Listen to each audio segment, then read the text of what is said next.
ഓസ്ട്രേലിയയിൽ പോകുന്നവർ നേരിടുന്ന പ്രധാനപ്പെട്ട ഡ്രോബാക്സുകൾ ഉൾപ്പെടുത്തിയ ഒരു വീഡിയോ നമ്മൾ പബ്ലിഷ് ചെയ്തിരുന്നു. ധാരാളം പേര് അതിന് വിമർശനങ്ങളുമായി വന്നു. എന്നാൽ ഞാൻ പറഞ്ഞ ഒരു പോയിന്റ് പോലും ഇല്ല എന്ന് തെളിയിക്കാൻ ആർക്കുമായില്ല. നമ്മുടെ ചാനലിൽ നൽകുന്ന ഓരോ കാര്യങ്ങളും എവിഡൻസ് ബേസ്ഡ് ആയിട്ടുള്ള കൃത്യമായ ഇൻഫർമേഷൻ ആണ് നൽകുക. ഇതൊന്നും എക്സാഗ്രേറ്റ് ചെയ്ത കാര്യങ്ങളല്ല. ഓരോ വ്യക്തികളും അവരുടെ പ്രത്യേക കാരണങ്ങൾ കൊണ്ടാണ് ഓരോ രാജ്യങ്ങളിലോട്ടും റീലൊക്കേറ്റ് ചെയ്യുന്നത്. ക്യാഷ് മാത്രമാണ് പ്രധാന ലക്ഷ്യമെങ്കിൽ ഓസ്ട്രേലിയ എപ്പോഴും നല്ലൊരു രാജ്യം തന്നെയാണ്. ഹോളിഡേ ഉൾപ്പെടെയുള്ള കാര്യങ്ങൾക്ക് വളരെ ബുദ്ധിമുട്ടുള്ള ഒരു രാജ്യം. ഷോർട്ട് ടൈം ഹോളിഡേസിനൊന്നും യാതൊരു സാധ്യതകളും ഇല്ലാത്ത രാജ്യം. ഓസ്ട്രേലിയ ഒരു ഐസൊലേറ്റഡ് കൺട്രിയാണ്. പെർമനന്റ് റെസിഡൻസി സ്റ്റാറ്റസ് ഇല്ലാത്തവർക്ക് കുട്ടികളുടെ എഡ്യൂക്കേഷൻ സൗജന്യമല്ല, ഹെൽത്ത് ഇൻഷുറൻസ് ആവശ്യമാണ് തുടങ്ങിയ ഒട്ടേറെ കാര്യങ്ങൾ അതിൽ ഉൾപ്പെടുത്തിയിരുന്നു. ഒട്ടേറെ നല്ല കാര്യങ്ങളുള്ള രാജ്യമാണ് ഓസ്ട്രേലിയ. അതേപോലെ തന്നെ UK കാര്യത്തിലാണെങ്കിലും ഒട്ടേറെ നല്ല വശങ്ങളും ചീത്ത വശങ്ങളും ഉണ്ട്. അതെല്ലാം പ്രത്യേക വീഡിയോകളിലായി നമ്മുടെ ചാനലിൽ ഇട്ടതാണ്. ഓരോ രാജ്യങ്ങളെ കുറിച്ചുള്ള നല്ല കാര്യങ്ങളും അതോടൊപ്പം തന്നെ അവിടുത്തെ ഡ്രോബാക്കുകളും പല വീഡിയോകളിലും നമ്മൾ ഉൾപ്പെടുത്തിയിട്ടുണ്ട്. UK കാര്യത്തിലും അങ്ങനെ ചെയ്തിട്ടുണ്ട്. നിങ്ങൾ ഏത് രാജ്യത്ത് പോകണം, ജോലി ചെയ്യണം, സെറ്റിൽ ചെയ്യണം എന്നുള്ളത് നിങ്ങളുടെ ചോയ്സ് ആണ്. അതിന് ആരും തടസ്സമാകില്ല. എന്നാൽ ഓരോ രാജ്യങ്ങളുടെയും ഡ്രോബാക്കുകളും അവിടുത്തെ നല്ല കാര്യങ്ങളും തീർച്ചയായിട്ടും നമ്മൾ അറിഞ്ഞിരിക്കണം അവിടെ പോകുന്നതിന് മുൻപായിട്ട്. ഇപ്പോൾ ഓസ്ട്രേലിയയിലോ UK നിങ്ങൾ എവിടെയാണ് പോകുന്നതെങ്കിലും എന്നെ സംബന്ധിച്ചിടത്തോളം അതിൽ യാതൊരു മാറ്റവുമല്ല.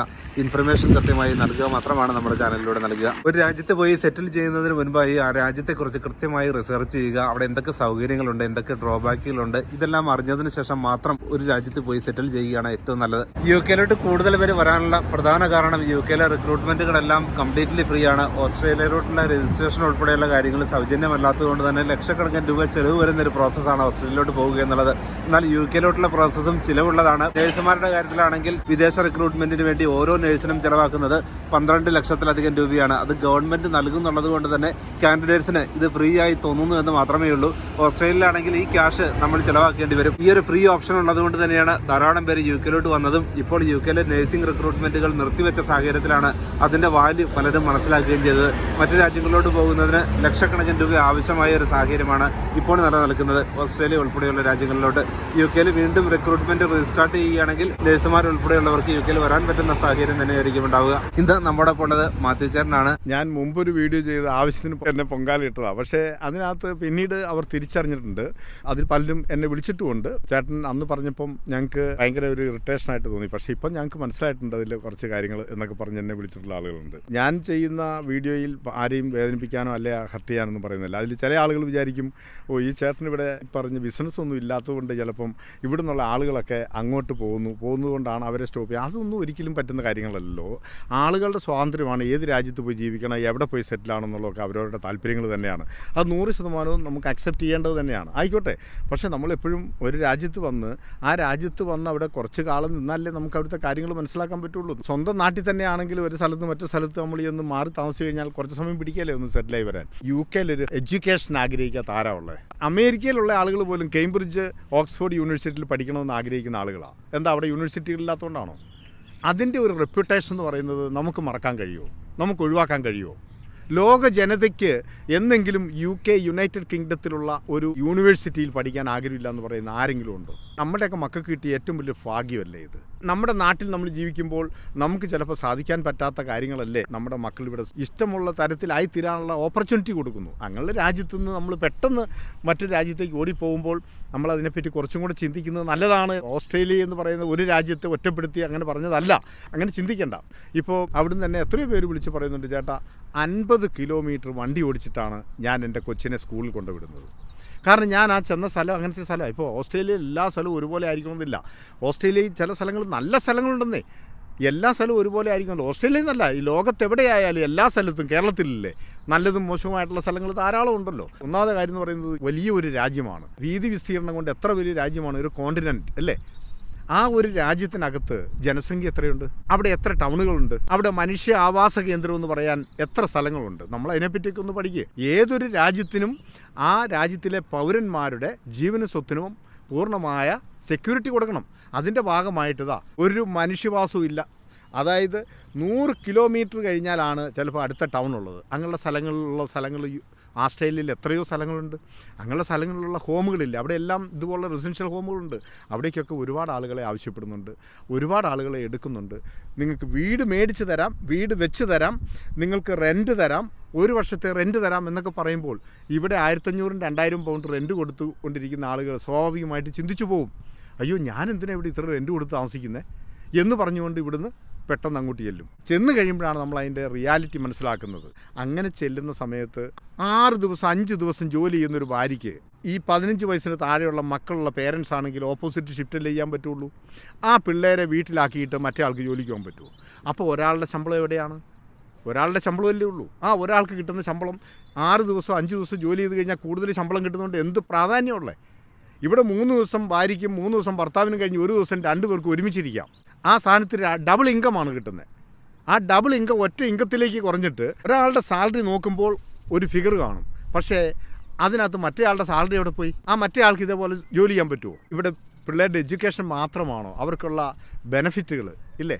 ഒരു PR കിട്ടിക്കഴിഞ്ഞാൽ ഇവിടെ ആ കുട്ടികൾക്കുള്ള ബെനിഫിറ്റുകൾ, അതുപോലെ തന്നെ ഡിസേബിൾഡ് ആയിട്ടുള്ള കുട്ടികൾ. ഈ കഴിഞ്ഞ ദിവസം ഒരാൾ എന്നെ വിളിച്ചിട്ട് പറയാണ്, ഭൂമിയിലെ സ്വർഗമുണ്ടെങ്കിൽ എന്നെ സംബന്ധിച്ചിടത്തോളം ഇത് ഇംഗ്ലണ്ടാണ്. എന്നാ കാരണം എന്നറിയോ? അവരുടെ ഒരു കുട്ടി ഡിസേബിൾഡാണ്. അവർ റെൻറ്റിന് താമസിക്കുന്ന ആ വീട്ടിൽ ആ കുട്ടിക്ക് താമസിക്കാനുള്ള സൗകര്യങ്ങൾ, അതിനനുസരിച്ചുള്ള സെറ്റപ്പുകൾ അടക്കം അവർക്ക് അവിടെ കൊടുക്കാൻ പറ്റാഞ്ഞുകൊണ്ട് അവരെ കൗൺസിൽ ഹൗസിലേക്ക് മാറ്റി. എന്നിട്ട് കൗൺസിൽ ഹൗസിൽ ഈ കുട്ടിക്ക് ലിഫ്റ്റ് വേണം മേളിലേക്ക് ബെഡ്റൂമിലേക്ക് കയറാൻ. അതിന് കണക്കായിട്ടുള്ള സൗകര്യങ്ങൾ അടക്കമാണ് അവിടെ ഉണ്ടാക്കി കൊടുത്തത്. നമ്മുടെ ജനിച്ചു വളർന്ന നാട്ടിൽ കിട്ടുന്നുണ്ടോ അങ്ങനെയുള്ള സൗകര്യങ്ങൾ?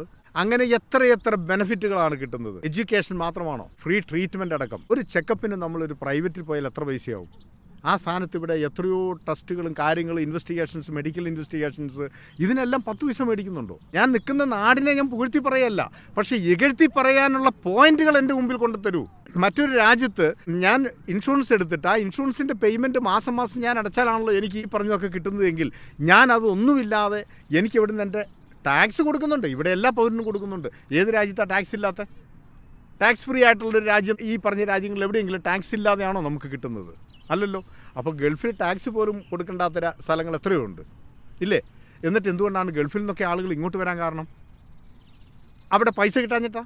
അവിടെ എന്തോരം പൈസ കിട്ടുന്നുണ്ട്. ഇവിടെ ഹെൽത്ത് ആൻഡ് സേഫ്റ്റി വളരെ ഇമ്പോർട്ടൻ്റ് ആണ്. അതുപോലെ തന്നെ അതിൻ്റെ റിസ്ക്കും ഉണ്ട്. റിസ്ക് ഇല്ലെന്ന് ഞാൻ പറയുന്നില്ല. നമ്മളൊരു വൾണറബിൾ ആയിട്ടുള്ള കുട്ടികളായാലും, ചിൽഡ്രൻ ഹോം ആയിക്കോട്ടെ, അല്ലെങ്കിൽ റെസിഡൻഷ്യൽ ഹോം ആയിക്കോട്ടെ, കെയർ ഹോമുകളായിക്കോട്ടെ, ഇവിടെയൊക്കെ നോക്കുമ്പോൾ അവരുടെ കെയർ പ്ലാൻ അനുസരിച്ച് അവർക്ക് വേണ്ട കെയർ കൊടുക്കണം. ഒക്കെ ശരിയാണ്. അവരെ ഒരു തരത്തിൽ ഹർട്ട് ചെയ്യുന്ന വിധത്തിലുള്ള ഒന്നും നമ്മുടെ കയ്യിൽ നിന്ന് ഒന്നും സംഭവിക്കാൻ പാടില്ല. അതിന് വ്യക്തമായിട്ടുള്ള പ്രോപ്പറായിട്ടുള്ള ട്രെയിനിങ് നമുക്ക് കിട്ടുന്നുണ്ട്. ഇതൊന്നും ഇല്ലാത്ത എത്ര രാജ്യങ്ങളുണ്ട്. ഫോർ എക്സാമ്പിൾ, ഇപ്പോൾ ഈ അടുത്ത കാലത്ത് ഇപ്പോൾ റണ്ണിങ് നടന്നുകൊണ്ടിരിക്കുന്ന സംഭവമല്ലേ സൗദി അറേബ്യയിൽ. ഒരു കുട്ടി, ആ കുട്ടി ഡിസേബിൾഡ് ആയിരുന്നു. ആ കുട്ടിയെ നോക്കിയപ്പോൾ ആ മനുഷ്യൻ്റെ കൈ കൊണ്ട് ഒന്നും സംഭവിച്ചിട്ടില്ല. എന്താണ് സംഭവിച്ചത്? ആ കുട്ടി മരണപ്പെടാനിടയായി. അതിൻ്റെ പേരിൽ 18 വർഷം ജയിൽ ശിക്ഷ അനുഭവിച്ചിട്ട് ഇപ്പോൾ ഇതാ വധശിക്ഷയ്ക്ക് വിധിക്കപ്പെട്ടില്ലേ? ആ കുട്ടി മരണപ്പെട്ടു എന്ന ഒറ്റ കാരണം കൊണ്ട് ആ വ്യക്തിയെ 18 വർഷം ജയിൽ ശിക്ഷ അനുഭവിച്ച് കിരാതമായ മരണത്തിൻ്റെ ആ ഏറ്റവും വലിയ ഉദാഹരണമല്ലേ അത്? എന്നിട്ട് അവസാനം എന്താണ്? ബ്ലഡ് മണി കൊടുത്താൽ മോചിപ്പിക്കാം എന്ന് പറഞ്ഞതിൻ്റെ പേരിൽ അങ്ങനെ ഒരു ഓപ്ഷനിൽ 34 കോടിയോ മറ്റോ ആണ് ഇപ്പം പിരിച്ചെടുത്തത്. നമ്മുടെ കേരള സമൂഹത്തിൻ്റെ മനസാക്ഷിയുടെ മുമ്പിൽ കൂപ്പുകൈകളോടുകൂടി നിൽക്കണമെന്ന് എനിക്ക് തോന്നിയ ഒരു നിമിഷമാണത്. അത് ഇന്ത്യയിൽ ആരൊക്കെ അതിനകത്ത് ഇൻവോൾവ് ആയിട്ടുണ്ടോ ആ മനുഷ്യ സമൂഹത്തിൻ്റെ മുമ്പിൽ കൂപ്പുകൈകളോടുകൂടെ നിൽക്കണം. രോമാഞ്ചമുണ്ടാകുന്ന വാർത്തയല്ലേ അതൊക്കെ? ഇതൊക്കെയല്ലേ മനുഷ്യനോട് മനുഷ്യൻ കാണിക്കേണ്ട കരുണ? ആ മനുഷ്യനെ ഒരു കാരണവുമില്ലാതെ ഈ അടുത്ത ദിവസം തൂക്കിലേറ്റേണ്ട ഒരു കിരാത ഭരണത്തിൽ തൂക്കിലേറ്റേണ്ട ഒരു കാലഘട്ടത്തിൽ നിന്ന് ആ സമൂഹത്തെ, നമ്മുടെ സമൂഹം ആ വ്യക്തിയെ രക്ഷപ്പെടുത്തുവാൻ ഒറ്റക്കെട്ടായി നിന്ന് പ്രവർത്തിച്ചില്ലേ? അതിന് മുന്നിലും പിന്നിൽ നിന്ന് പ്രവർത്തിച്ച എത്ര കരങ്ങളുണ്ട്. അപ്പോൾ ഇങ്ങനെയുള്ളൊരു രാജ്യത്ത് വന്നിട്ട് നമ്മൾ ജീവിക്കുമ്പോൾ നമ്മളുടെ ജീവനും സ്വത്തിനും പൂർണ്ണമായ സംരക്ഷണം കിട്ടുന്നില്ലേ? അതെന്തുകൊണ്ട് നമ്മൾ ഓർക്കുന്നില്ല? അപ്പോൾ ഇതൊക്കെ ഉള്ള ഒരു രാജ്യത്തു നിന്ന് ഇട്ടെറിഞ്ഞ് നമ്മൾ ഓടിപ്പോകുമ്പോൾ നാളെ നമ്മുടെ മക്കൾ തിരിച്ചു ചോദിക്കാൻ ഇടവരരുത്. എൻ്റെ ഡാഡി, എൻ്റെ മമ്മി ഇംഗ്ലണ്ടിൽ എനിക്ക് കേംബ്രിഡ്ജിലും ഓക്സ്ഫോർഡിലും ഒക്കെ പഠിക്കാൻ, അല്ലെങ്കിൽ കിങ്സ് യൂണിവേഴ്സിറ്റിയിലും അല്ലെങ്കിൽ UCA യൂണിവേഴ്സിറ്റിയിലും ഒക്കെ എനിക്ക് പഠിക്കാനുള്ള ഒരു സാധ്യത ഉണ്ടായിട്ട് എന്തിനാ മമ്മി ഡാഡി അവിടെയൊക്കെ നമ്മൾ ആദ്യം വന്നതല്ലേ, എന്നിട്ട് എന്ത് ഇങ്ങോട്ട് പോകുന്നത് എന്ന് ചോദിച്ചാൽ അതിന് ആൻസർ ഉണ്ടോ നമ്മുടെ കയ്യിൽ കൊടുക്കാൻ? അതോ ആ മക്കളെ അവിടുന്ന് നിങ്ങൾ പോയി അവിടെ പഠിച്ചോ മക്കളെ എന്നും പറഞ്ഞിട്ട് ഒരു വിദേശിയായിട്ട് പോയി പഠിപ്പിക്കണോ? അങ്ങനെ പഠിപ്പിച്ച മാതാപിതാക്കൾ ദരിദ്രന്മാരായിട്ടില്ലേ? എത്ര കാലം എവിടെ പോയി ജീവിച്ച് എത്ര പൈസ ഉണ്ടാക്കിയാലും മക്കൾ 2 പേരുണ്ടെന്ന് വിചാരിക്കുക. 2 പേരുടെ എഡ്യൂക്കേഷൻ, അവരുടെ ഹയർ സ്റ്റഡി, അവരുടെ പോസ്റ്റ് ഗ്രാജുവേഷൻ, അവരുടെ ഹയർ സ്റ്റഡി കഴിയുമ്പോൾ ആ പേരൻസ് ഉണ്ടാക്കിയ മുഴുവൻ പണവും അവിടെ അവസാനിച്ചില്ലേ? പിന്നെ അവരുടെ കയ്യിൽ എന്ത് സമ്പാദ്യമാണുള്ളത്? അതേസമയം ഇതുപോലുള്ള രാജ്യങ്ങളിൽ ജീവിച്ച ഏതെങ്കിലും ഒരു പേരൻസ് ദരിദ്രനായി മരിച്ചു പോകേണ്ട ഒരു ഗതികേടും വരില്ല. 2 മക്കൾ പഠിച്ച് ജോലിക്കാരായ ഒരു പിതാവെന്നുള്ള നിലയിൽ ഞാൻ പറയുകയാണ്. ഒരു ട്യൂഷൻ പോലും ഞങ്ങൾക്ക് കൊടുക്കേണ്ടി വന്നിട്ടില്ല. അവരുടെ വിദ്യാഭ്യാസത്തിൻ്റെ പേരിൽ ഒരു പൈസ പോലും ഞങ്ങൾക്ക് ചിലവാകേണ്ടി വന്നിട്ടില്ല. അവരുടെ പോക്കറ്റ് മണിക്ക് വേണ്ടി നമ്മൾ എന്തെങ്കിലും നമ്മൾ കൊടുക്കുക, അതും മക്കൾ പാർട്ട് ടൈം എടുത്തോളാം എന്നാണ് പറയുന്നത്. കൊടുക്കുമ്പോൾ അവരപ്പോഴും പറയുന്നു, ഡാഡി ഞാൻ നിങ്ങളോട് ഓവ് ചെയ്തിരിക്കുന്നു, definitely I will give you back this money. കാരണം അവർക്ക് എംബാരസിംഗ് ആണ് പേരൻസിനോട് ആ പൈസ മേടിക്കുന്നത്. ലോകത്ത് മനുഷ്യന് ഡിപ്പെൻഡൻസി ഒരു കാലവും തീരാത്തത് കേരളൈറ്റ്സ് ആണെന്ന് ഞാൻ പറയും. എന്താ കാരണം അറിയോ? 100 വയസ്സുള്ള അപ്പനും അമ്മയും അവർ അവസാന കാലം മരിക്കാൻ കിടക്കുകയാണെങ്കിൽ 75 വയസ്സുള്ള മക്കൾ ജീവിച്ചിരിപ്പുണ്ടെങ്കിൽ അപ്പോഴും അവർ ഡിപ്പെൻഡൻ്റാണ്. എന്നാണെന്നറിയോ? അവർ മരിച്ചിട്ടാണെങ്കിൽ എനിക്ക് ബാക്കി കിട്ടാനുള്ളത് ഇങ്ങ് പോരട്ടെ, അവർ മരിച്ചു കഴിഞ്ഞിട്ടാണെങ്കിൽ എനിക്ക് കിട്ടാൻ ഇനിയും ഉണ്ട് എന്ന് പറഞ്ഞ് കാത്തിരിക്കുന്നത് ഹൈലി ഡിപ്പെൻഡൻസി അല്ലാതെ മറ്റെന്താണ് അതിൻ്റെ പേര് പറയുക? ഈ രാജ്യങ്ങളിൽ ജീവിക്കുന്ന ഏതെങ്കിലും മാതാപിതാക്കൾക്ക് ആ ഗതികേടുണ്ടോ? മാതാപിതാക്കളെ മക്കൾ ഇങ്ങോട്ട് ഉപദേശിക്കും, നിങ്ങൾക്കുള്ളതൊന്നും ഞങ്ങൾക്കുള്ളതല്ല, this is your hard earn money, നിങ്ങൾ ഉണ്ടാക്കിയതെല്ലാം നിങ്ങൾ അധ്വാനിച്ചുണ്ടാക്കിയതാണ്, ഞങ്ങൾക്ക് വേണമെങ്കിൽ ഞങ്ങൾ ജോലി ചെയ്ത് ഞങ്ങൾ മേടിക്കുന്നതാണ് ഞങ്ങളുടേത് എന്ന് പറയുക എന്ന് പറയുന്നതിനാണ് ഇൻഡിപെൻഡൻസി എന്ന് പറയുന്നത്. അതിനാണ് ആ കുട്ടികളുടെ കേപ്പബിലിറ്റി എന്ന് പറയുന്നത്. അങ്ങനെ അവർ ഏബിളാണ്. അങ്ങനെ വളരുന്നൊരു സമൂഹത്തിൽ പിള്ളേർ ജീവിക്കട്ടെ, വളരട്ടെ, പഠിക്കട്ടെ. ഇതിൻ്റെ അർത്ഥം ഞാൻ ആസ്ട്രേലിയയിലെ കാര്യം പറഞ്ഞിട്ടുണ്ടെങ്കിൽ ഇങ്ങോട്ട് വന്നപ്പോൾ ആസ്ട്രേലിയയിൽ അങ്ങനെയൊന്നും മക്കൾ അങ്ങനെ അല്ല എന്ന് ഞാൻ ഒരിക്കലും പറയല്ല. എല്ലാ രാജ്യത്തും ഇങ്ങനെയുള്ള രാജ്യങ്ങളിൽ ജീവിക്കുന്ന എല്ലാ മക്കളും ക്വൈറ്റ് ഇൻഡിപെൻഡൻ്റ് ആയിട്ട് തന്നെയാണ് അവർ ജീവിക്കുന്നത്. മക്കളെ മറ്റൊരു രാജ്യത്ത് നമ്മൾ കൊണ്ടുപോയി വളർത്തിയിട്ട് അവിടുന്ന് പിന്നെ ആ മക്കളെ ഹയർ സ്റ്റഡിക്ക് വേണ്ടിയിട്ട് അവർ ആഗ്രഹിക്കുന്ന ഒരു രാജ്യത്തിലേക്ക് വിടണമെങ്കിൽ നമ്മൾ അവിടെ ഉണ്ടാക്കിയതും നമ്മൾ ഒരുപക്ഷെ നമ്മൾ ഉണ്ടാക്കി വീട് പോലും വിറ്റിട്ട് നമ്മൾ പഠിപ്പിക്കില്ലേ മക്കളെ? അവരുടെ ആഗ്രഹം പറഞ്ഞാൽ, അതോ ഞാൻ ആ വീടും കെട്ടിപ്പിടിച്ചിരിക്കുമോ? ഞാൻ സ്വിമ്മിംഗ് പൂൾ ഉണ്ടാക്കിയ വീടാണ്, അതുകൊണ്ട് ഞാനത് വിൽക്കുകയല്ല, എൻ്റെ മക്കളെ കൊണ്ട് തൽക്കാലം ഇവിടെ നിന്ന് പഠിച്ചാൽ മതി എന്ന് പറഞ്ഞ് ഞാൻ നിൽക്കുമോ? അപ്പോൾ അതുകൊണ്ട് ഇങ്ങനെയുള്ള രാജ്യങ്ങളിൽ വന്നാലുള്ള ഗുണം എന്താണ് എന്നുള്ളത് ഞാൻ ഒരിക്കൽ കൂടെ പറഞ്ഞത് മാത്രം. ഈ പറഞ്ഞ ആസ്ട്രേലിയയും ഈ പറഞ്ഞ കാനഡയും ഈ പറഞ്ഞ ന്യൂസിലൻഡും ഈ പറഞ്ഞ UK എല്ലാം നല്ലത് തന്നെയാണ്. നല്ലത് എന്ന ചോദ്യത്തിനുള്ള അർത്ഥം എന്താണ്, എങ്ങനെയാണ് എന്നുള്ളതൊന്ന് വിശദീകരിച്ചു എന്ന് മാത്രം. എവിടെയും പോയിട്ട് ആരും മോശക്കാരാണെന്നല്ല ഞാൻ പറഞ്ഞത്. പക്ഷേ കുറേ കൂടെ പീസ്ഫുള്ളായിട്ട് നമുക്ക് ജീവിക്കാനും അതിനനുസരിച്ചുള്ളൊരു സൗകര്യങ്ങളും ഉള്ള ഒരു രാജ്യത്ത് വന്നതിന് ശേഷം പിന്നെ അവിടുന്ന് നമ്മൾ പോകുമ്പോൾ ഒന്ന് തിങ്ക് ചെയ്യുന്നത് നല്ലതായിരിക്കും. ഇപ്പം ഇന്ത്യയിൽ തന്നെ കണ്ടില്ലേ, പിന്നെ മനുഷ്യന്മാർ കിടക്കാനും ഒന്നും മേലാത്ത അവസ്ഥയിൽ ഇപ്പോൾ എന്താ സീലിങ്ങിൻ്റെ മേലെ പലതരത്തിലുള്ള സാധനങ്ങളൊക്കെ കൊണ്ട് ഇട്ടിട്ട് ചൂട് കുറയ്ക്കാൻ നോക്കുന്നു.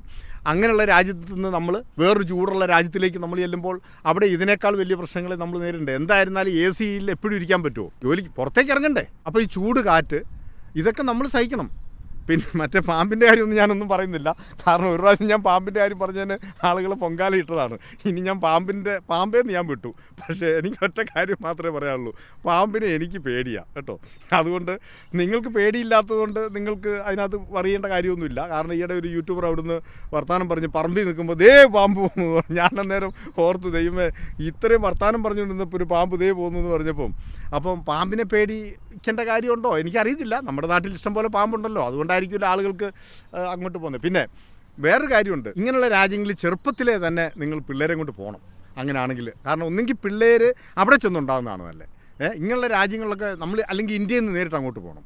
ഈ രാജ്യത്തൊക്കെ വന്നിട്ട് ഈച്ച, മൂട്ട, കൊതുക്, പല്ലി, അരണ, ഓന്ത് ഇതുപോലുള്ള ജീവികൾ ഒന്നും നമ്മളിവിടെ കാണുന്നുണ്ടോ?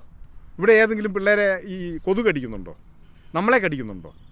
അപ്പോൾ ഇങ്ങനെയുള്ള സാധനങ്ങളൊന്നും ഇല്ലാത്തൊരു സ്ഥലത്ത് നമ്മൾ ഇവിടുന്ന് പിള്ളേർ അങ്ങോട്ട് ചെന്ന് കഴിയുമ്പോൾ പിള്ളേർക്ക് അതൊരു ഭയങ്കര ബുദ്ധിമുട്ടുണ്ടാക്കും. ഇത്രയേ എനിക്ക് പറയാനുള്ളൂ. അതുകൊണ്ട് നേരെ നമ്മൾ അങ്ങോട്ട് പോവുക ഇന്ത്യയിൽ നിന്ന്. അപ്പം ഇവിടെയൊക്കെ വന്ന് ഒരു 1, 2, 3 വർഷമൊക്കെ നിന്നേച്ച് അങ്ങോട്ട് പോകുമ്പം ഈ പറഞ്ഞ സാധനങ്ങളൊക്കെ വന്ന് നമ്മളെ ഉപദ്രവിക്കുകയും പിന്നെ അതുപോലെ തന്നെ പുറത്തേക്ക് ഇറങ്ങിയിട്ട് തിരിച്ച് വന്നു കഴിഞ്ഞാൽ, ഇപ്പം ഞാൻ ചോദിക്കട്ടെ, നമ്മുടെ നാട്ടിൽ നമ്മൾ ഇന്ത്യയിൽ കേരളത്തിൽ നമ്മളൊരു ട്രാവൽ ചെയ്ത് കഴിഞ്ഞ് തിരിച്ച് വന്നു കഴിഞ്ഞ് കഴിഞ്ഞാൽ നമുക്ക് ഒന്ന് കുളിക്കാതെ കിടക്കാൻ പറ്റുമോ? നമ്മളെ സ്വെറ്റ് മണത്തിട്ട് നമുക്ക് അടുത്തിരിക്കാൻ പറ്റുമോ? നിങ്ങളിവിടെ 10 ദിവസം കുളിക്കാറുണ്ട് കഴിഞ്ഞാൽ ഒരു വെള്ള തുണി എടുത്ത് ടൗലെടുത്ത് നിങ്ങളൊന്ന് മുഖവും തുടച്ച് ഒരു തുള്ളി ചെളി വരുമോ? എന്താ കാരണം? അത്രയ്ക്കും ഇവിടെ എവിടെയെങ്കിലും ഡസ്റ്റ് ഉണ്ടോ? നമ്മൾ വേർക്കുന്നുണ്ടോ? നമുക്ക് അങ്ങനെയുള്ള എന്തെങ്കിലും തരത്തിലുള്ളൊരു ബുദ്ധിമുട്ട് ഇവിടെ ഉണ്ടാകുന്നില്ല എന്നാണ് അതിന് കാരണം. ഒരു ഭാഗത്ത് എന്തെങ്കിലും ഒരു സംഗതി കിട്ടുന്നു എന്ന് കേൾക്കുമ്പം അങ്ങോട്ട് ഓടുന്നു. ഞാനോ പെട്ടു, വാ ഓടി വാ എല്ലാവരും വാ എന്നും പറഞ്ഞ് കൂട്ടുകാരൊക്കെ വിളിക്കും. ഈ കൂട്ടുകാർ നമ്മുടെ കാര്യത്തിന് ഇടപെടാൻ എല്ലാ കാര്യത്തിലും ഉണ്ടാവുമോ? ഇവിടെ വന്നിട്ട് എൻ്റെ അടുത്ത് മോർഗേജ് ഇതപ്പോൾ ഈ കഴിഞ്ഞ ഇടയ്ക്ക് ഒരാൾ ആപ്ലിക്കേഷൻ ഇട്ടത് അവിടെ പോയിട്ട് അവിടുന്ന് തിരിച്ചിവിടെ വന്ന ആളാണ്. ഞാനിതൊന്നും എല്ലാം ഒന്നും പറയുന്നില്ല. പറഞ്ഞു കഴിഞ്ഞ് കഴിഞ്ഞാൽ ഉണ്ടല്ലോ ആളുകൾ പിന്നെയും നമ്മളെ എന്തിനാ വെറുതെ അവിടെ ഇരിക്കുന്ന ആളുകൾ അവിടെ ഇരിക്കുന്ന ആളുകൾ ഈ വീഡിയോ കാണുന്നതല്ലേ. അപ്പം നമുക്കെന്തോ ഇവിടെ എന്നാ ഇതിൻ്റെ അംബാസഡറാണോ? നിങ്ങൾ ആരും ഇവിടുന്ന് പോകരുതെന്ന് പറയാൻ ഒന്നുമല്ല. നിങ്ങൾക്ക് ഇഷ്ടമുള്ള സ്ഥലത്തേക്ക് നിങ്ങൾ പോകൂ. എവിടെയാണെന്ന് വെച്ചാൽ നിങ്ങൾ പോയി സെറ്റിൽ ചെയ്യൂ. എവിടെയാണെന്ന് വെച്ചാൽ സെറ്റിൽ ചെയ്യൂ. അത് അവരവരുടെ ചോയ്സാണ്. ഇവിടെ ഉണ്ടായിരുന്ന ജോലിയും കളഞ്ഞേച്ച് അവിടുന്ന് റെൻറ്റ് മണി കിട്ടി, അതുപോലെ 1 വർഷം 2 വർഷം താമസിക്കാനുള്ള റെൻറ്റിൻ്റെ എമൗണ്ട് കിട്ടിയെന്ന് പറഞ്ഞിട്ട് പോയൊരു പാർട്ടി അവിടെ ചെന്ന് കഴിഞ്ഞ് അവിടെ അവർക്ക് പ്രതീക്ഷിച്ചതിനെക്കാട്ടിൽ അപ്പുറമായിരുന്നു. ഭയങ്കര കഷ്ടമായിപ്പോയി. അവിടുന്ന് തിരിച്ചു വരാൻ വേണ്ടി നോക്കിയിട്ട് നടന്നില്ല. അങ്ങനെ എത്ര പേരുണ്ട്?